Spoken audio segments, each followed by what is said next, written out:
Assalamualaikum warahmatullahi wabarakatuh.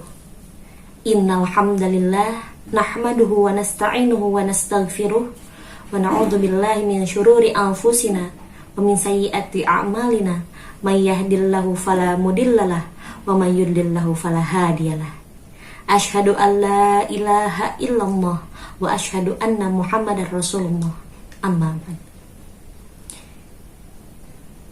Pertama-tama dan yang paling utama, marilah kita panjatkan puja-puji syukur kita kehadirat Allah Subhanahu wa Ta'ala yang telah memberikan kita beribu-ribu nikmat. Nikmat iman, nikmat sehat, nikmat Islam, sehingga kita semua dapat mendengarkan ceramah pada sore hari ini.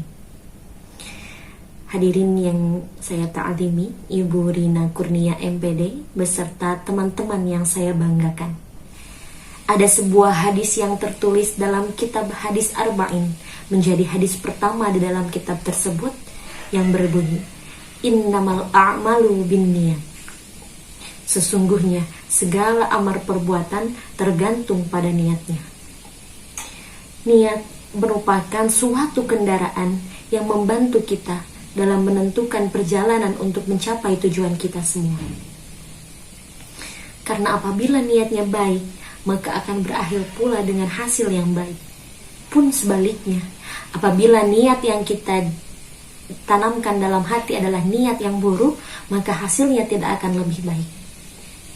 Dan pada kesempatan kali ini, saya akan membahas mengenai niat mencari ilmu. Syekh Al-Marzuki telah menjelaskan dalam kitab Ta'lim Muta'alim tentang niat yang harus ditanamkan dalam hati seseorang pencari ilmu ada 5. Yang pertama, niat mengharap ridho Allah Subhanahu wa Ta'ala. Tentunya segala perbuatan kita harus diniatkan untuk mengharap ridho Allah Subhanahu wa Ta'ala, tidak hanya dalam menuntut ilmu saja.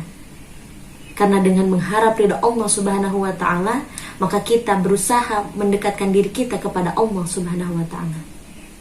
Yang kedua, mencari kebahagiaan di akhirat. Allah telah menjanjikan kepada kita semua yang berilmu dan mau mencari ilmu bahwa kita akan ditinggikan derajatnya. Hal itu telah tertulis dalam Al-Quran surat Al-Mujadalah ayat 11. Niat yang ketiga, teman-teman, adalah menghilangkan kebodohan dalam diri kita. Kita harus mencari ilmu agar kita tidak pernah dibodoh-bodohi, agar kita bisa membedakan mana yang baik dan mana yang buruk. Dan niat yang keempat adalah menghidupkan agama Allah. Dimanapun kita berada, di tempat manapun kita tinggal, maka kita harus menyebarkan nama Allah, membumi dengan nama Allah. Dan yang terakhir adalah melestarikan Islam. Karena sejatinya Islam akan terus lestari, akan terus berjaya jika pemeluknya adalah orang-orang yang berilmu. Niat tentunya akan menghantarkan jiwa dan raga kita dalam melakukan perbuatan sesuai dengan apa yang kita kehendaki. Tentunya apabila itu baik niatnya, maka baik pula hasilnya. Apabila niat itu buruk, maka hasilnya pun akan mendapatkan hasil yang buruk. Rasulullah SAW telah pernah bersabda dalam suatu hadis yang berarti, banyak perbuatan atau amalan yang tampak dalam bentuk amalan keduniawian, tapi karena didasari niat yang baik, niat yang ikhlas, niat yang mengharap ridho Allah Subhanahu wa Ta'ala, maka perbuatan yang dilakukan menjadi amalan akhirat. Begitupun sebaliknya, amalan yang terlihat seperti amalan akhirat yang dikerjakan akan menjadi amalan yang keduniawian jika niat yang kita tanamkan adalah niat yang tidak baik. Maka sudah dengan jelas Rasulullah SAW membahas betapa pentingnya niat dari seorang muslim untuk mencari ridha Allah Subhanahu wa Ta'ala dalam mencari ilmu.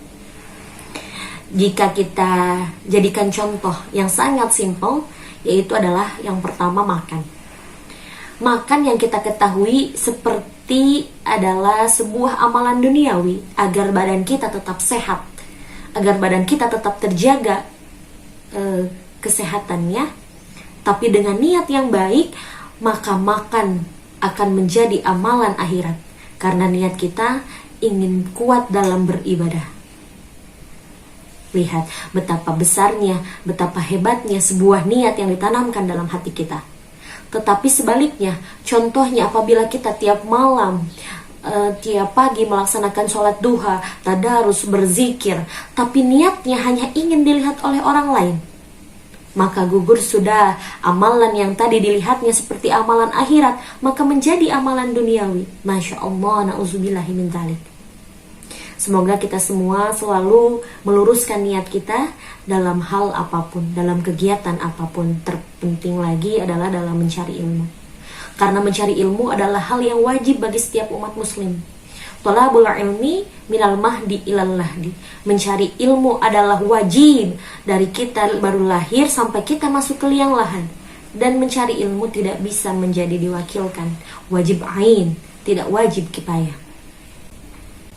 Hadirin yang dirahmati Allah Subhanahu wa ta'ala, setelah mendengar hadis Nabi Shallallahu Alaihi Wasallam tentang seberapa pentingnya niat itu, maka mulai dari sekarang, marilah kita luruskan niat kita semua dalam mencari ilmu di IAIN Syekh Nurjati Cirebon dengan niat mengharap ridho Allah Subhanahu wa ta'ala, mencari kebahagiaan di akhirat, mengharapkan kehilangan kebodohan dalam diri kita, melestarikan agama Allah, dan tentunya membumikan agama Allah.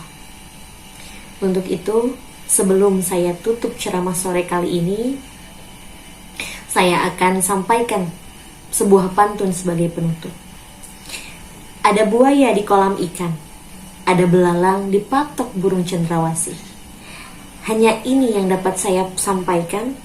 Cukup sekian dan tentunya terima kasih. Wassalamualaikum warahmatullahi wabarakatuh.